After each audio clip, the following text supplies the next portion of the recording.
My name is Harper Lane. I'm 30. And a month ago, I signed my name on the biggest line of my life. Homeowner. A little craftsman house on Maple Street with a porch swing that creaks like it's remembering someone. 2 bedrooms. 1 lemon tree that taps the window when the wind changes. I spent weeks scrubbing, painting, polishing, making every inch say, I built this. Tonight was supposed to be my celebration. My family's too. The chili was simmering low on the stove. The smell of cumin and tomato filled the air, cozy and bright. I'd baked cornbread from Mom's old recipe, set the table with plates I'd saved for years, real ceramic, not takeout containers. 8 chairs, each one waiting for someone I loved. At 5:00 p.m., I lit the porch candles. By 5:05, the sky turned the color of copper. I checked the street. Empty. I told myself they were just running late. My mom, Patty, was always 15 minutes behind the clock, and Dad, Gregory, couldn't drive anywhere without double-checking the locks twice. And Brielle, my 24-year-old sister, the family star, was probably fixing her hair, rehearsing how to make her entrance look effortless. 5:18. Still nothing, I texted. ETA, Mom replied a minute later. Soon. At 5:26, my phone buzzed again. Brielle had posted a photo, her in designer sunglasses, one manicured hand on a shiny red convertible. Caption, we did a thing. The image burned through my chest like acid. I zoomed in behind her. I recognized the parking lot of our local dealership. The rest of my family was there too. Dad's familiar flannel, Mom holding a giant silver bow, everyone grinning, everyone clapping. My chili bubbled louder. At 5:41, I turned off the burner. My house looked staged, like a model home waiting for imaginary guests. I ladled a bowl, leaned on the counter, and ate over the sink because setting a plate suddenly felt like pretending. The chili was good. That almost made it worse. Outside, the lemon tree rustled, dropping one fruit to the grass. I looked at it through the window and thought, even that tree doesn't want to hold on tonight. Then my phone lit up again. Dad incoming call. For a split second, I thought maybe it was an apology. Maybe they'd surprise me, pull up laughing, say, you didn't think we'd really miss this. Did you? I answered with a shaky smile. Hey, Dad. His voice was sharp, clipped. We need to talk. Now. Not congratulations. Harper. Not we're proud of you. Just 4 words that sounded more like a command than a call. And standing in my spotless kitchen, bowl still in my hand, I realized tonight wasn't about family, or love, or celebration. It was the beginning of something else. Something I couldn't yet name. When Dad said he wanted to talk, I should have known it wouldn't be about the house. With him, talk always meant transaction. But before that call could fully sink in, my mind pulled me backward to the years that taught me love had a price tag. I was 14 when Gregory Lane told me I was old enough to contribute. He sat me down at the kitchen table, slid a notepad toward me, and wrote 3 words at the top room and board. $100 a month. It was more than half my paycheck from stocking shelves at the grocery store. I handed it over every Friday in crumpled bills, pretending it was normal, pretending I wasn't the only teenager I knew paying rent to her own parents. When I asked what the money was for, Mom Patty Lane smiled sweetly and said, it goes into the family. Honey, you'll thank us later. At 16, I asked to see proof bank slips, savings, anything. Dad laughed. That short, cold laugh that made my skin tighten. You don't trust your family? He said. And just like that, love became something you owed. That's when I started writing everything down. A little spiral notebook under my mattress dates. Amounts, reasons. Every dollar that vanished into the fog. I didn't know it then, but I was keeping receipts long before I learned the word boundaries. Meanwhile, Brielle, my little sister, lived under a softer sun when she turned 16. Dad handed her car keys with a proud smile. A young woman needs something safe, he said, as if the same rule hadn't applied to me. When she dropped out of college, Mom called it vision. When she wanted to start a candle business, Dad called it potential. When she maxed out 2 credit cards, they called it a learning curve. When I asked them to stop co-signing her messes, Mom's tone went glassy. Don't be a ledger, Harper. Family isn't math. But to me, it was. Because numbers don't lie, even when people do. At 21, when I moved out for good, Dad told me I was selfish. You'll understand when you have kids, he said. A real daughter provides. That sentence stuck to my ribs for years, like something sour you can't spit out. I learned to work harder than I slept. I learned to celebrate quietly, because joy invited envy. And I learned that the safest way to love my family was from a distance. Still, some part of me never stopped hoping that effort could equal acceptance. That if I kept providing birthdays, bills, broken water heaters, they'd finally see me as more than a walking wallet. So when I bought my own house, I thought I'd rewritten the story.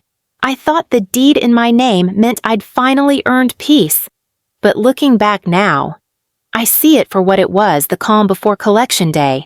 Because people like my father don't let go of control. They just change the paperwork. And as I stood in my new kitchen that night, staring at my phone and the word Dad, I realized every lesson he'd ever taught me was about to come due. I didn't know then that his "we need to talk" would be the start of a plan, not to congratulate me, but to repossess the parts of me I'd finally made my own. By 25, I had stopped waiting for applause. I worked, I saved, I built. That was my rhythm. While Brielle posted daily affirmations about manifesting abundance, I was working double shifts and manifesting overtime pay. I tracked every cent, every sacrifice. In a spreadsheet I named brick by brick. Each row was a decision skip takeout. Save 40, skip vacation. Save 300, skip new shoes. Save 80. The columns looked like nothing, but to me they were walls. Solid ones.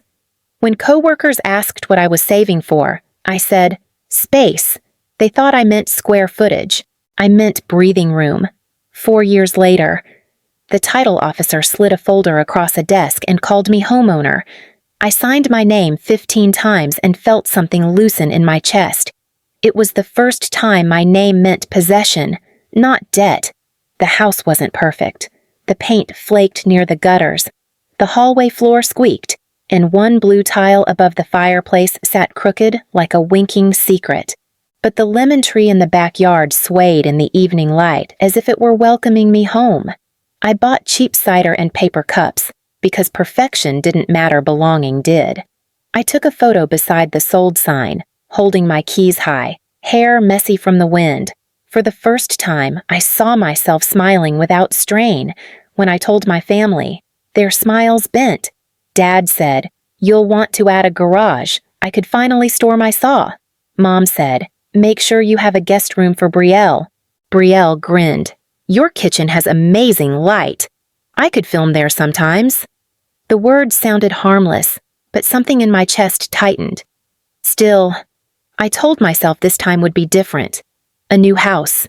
A new beginning. I invited them for a housewarming Saturday at 5. Chili and cornbread. Just us.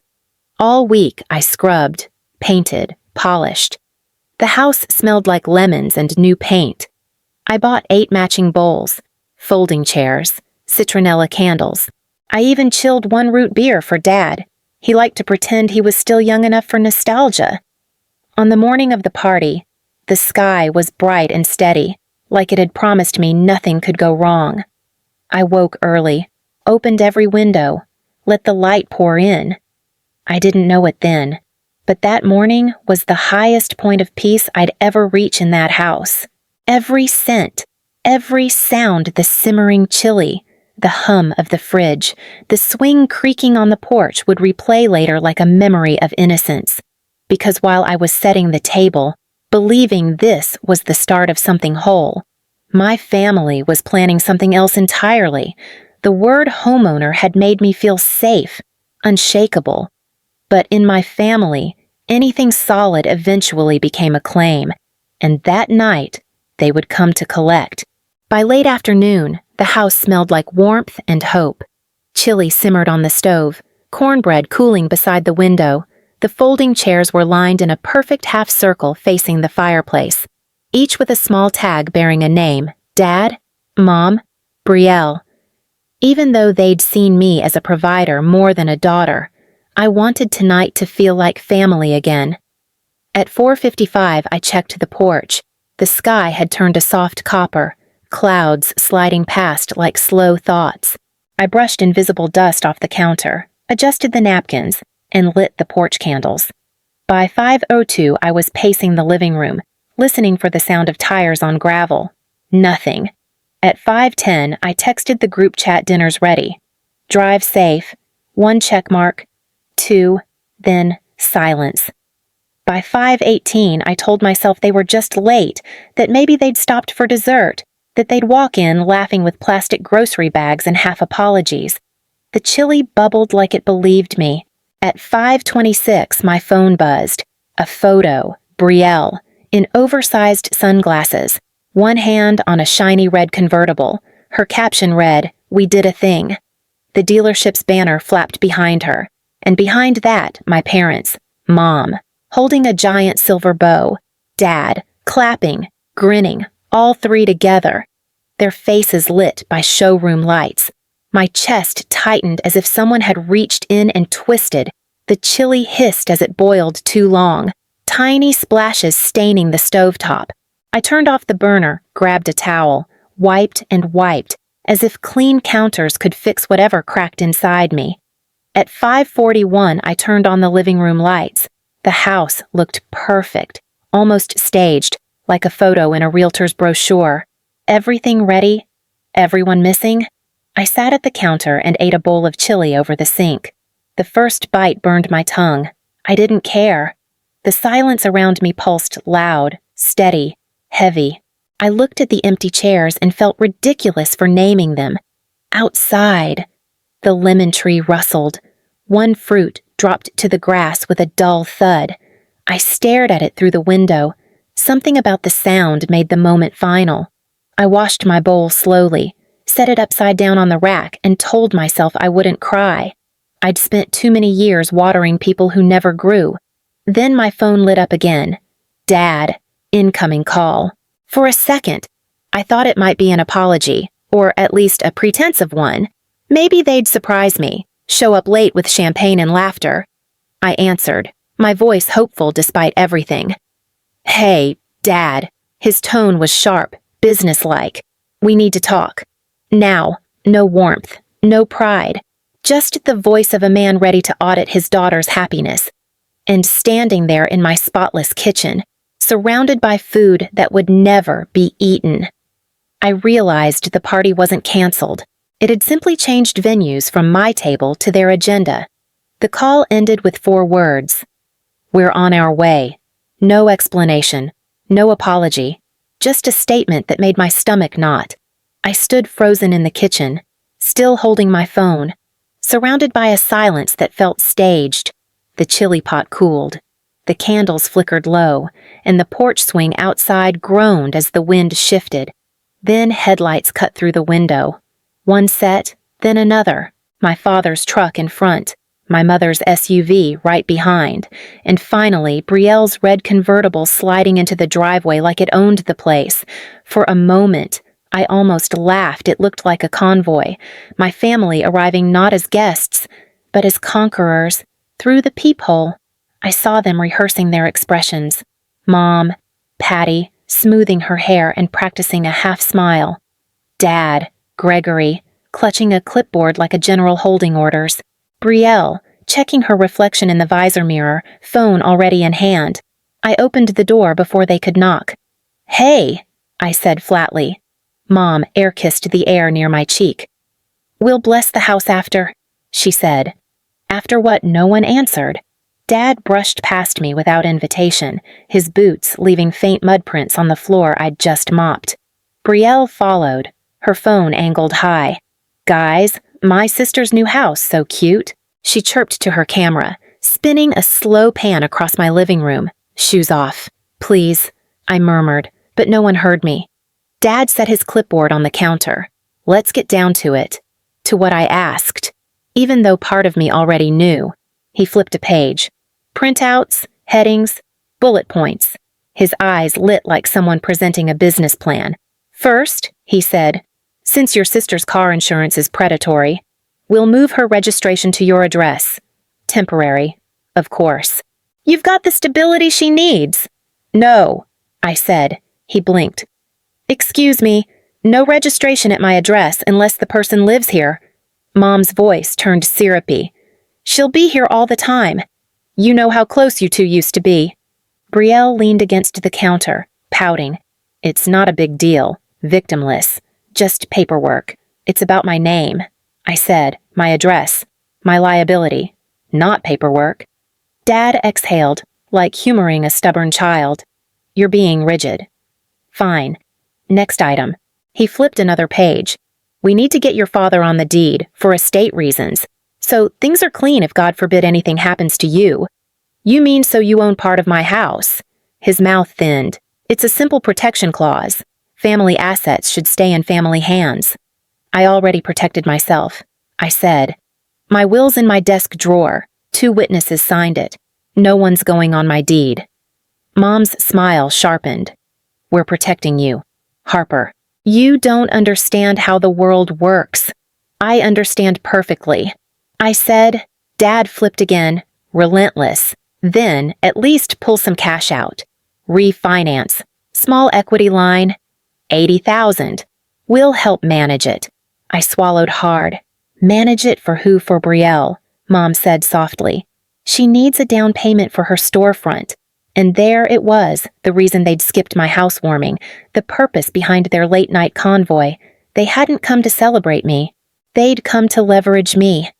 I looked around my spotless kitchen, at the cornbread cooling untouched, at the counter I'd scrubbed for them. Suddenly, it wasn't family standing there, it was creditors with my last name. This house isn't your bank, I said quietly. Dad's eyebrows shot up like I'd cursed. Watch your tone. Mom's eyes shimmered, practiced tears forming on cue. Why are you punishing us? We raised you. Family reallocates resources.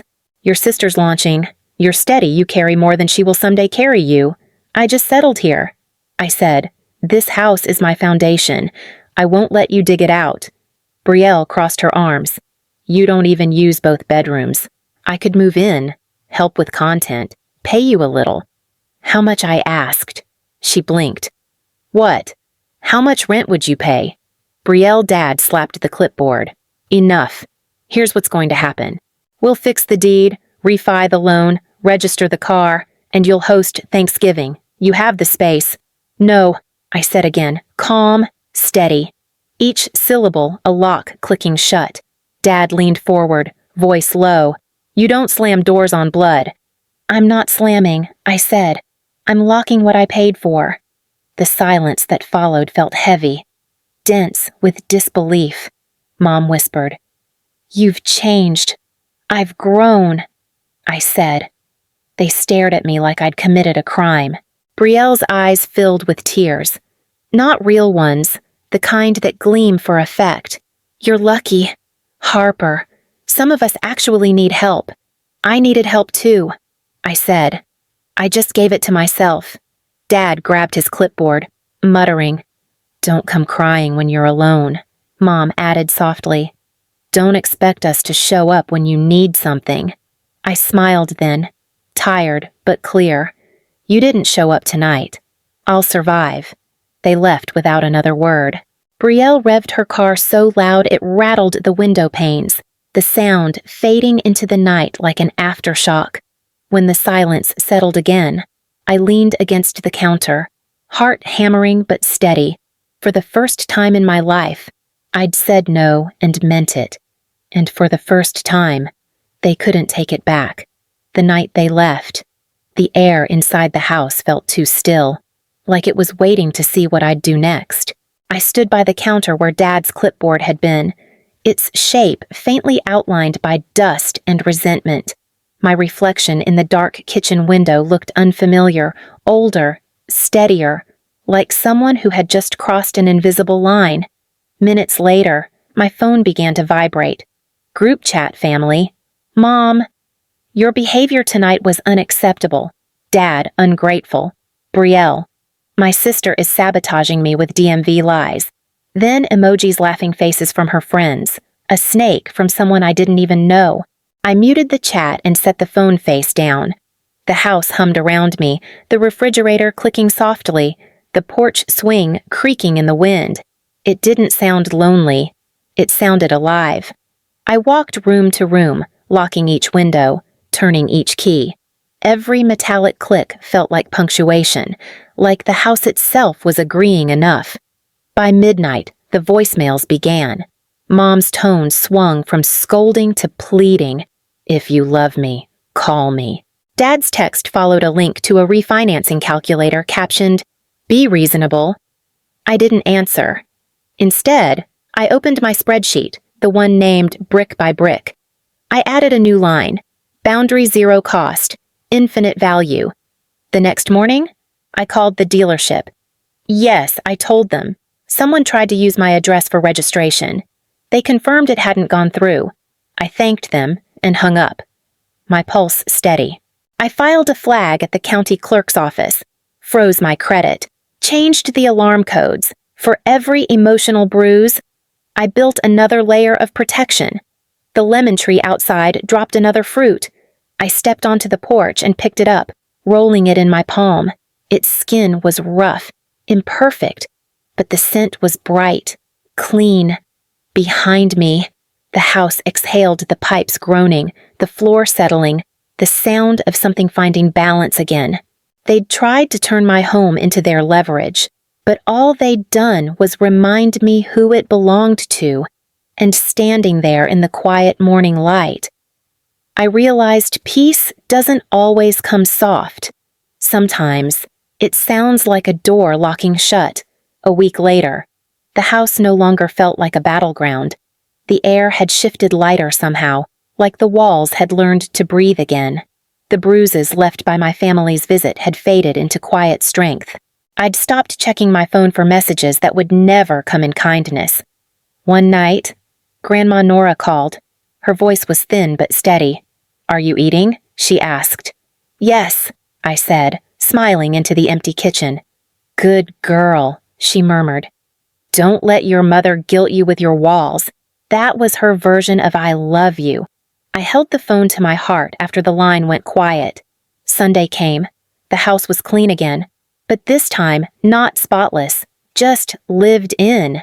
I grilled 2 burgers, handed one to Renee, the neighbor who had waved the day I moved in. She smiled, took a bite, and said, "You're a good neighbor." Harper. Something inside me unclenched. A week later, I hosted another housewarming, this one for myself. Friends from work, my basketball team, a few neighbors. No perfect table settings, no name tags, no waiting, just laughter spilling through the windows, the porch swing creaking under the weight of joy.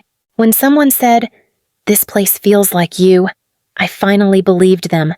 I looked around at the mismatched cups, the flicker of candles, the lemon tree swaying outside, and I thought, this is family, not ownership, not guilt, just people who show up.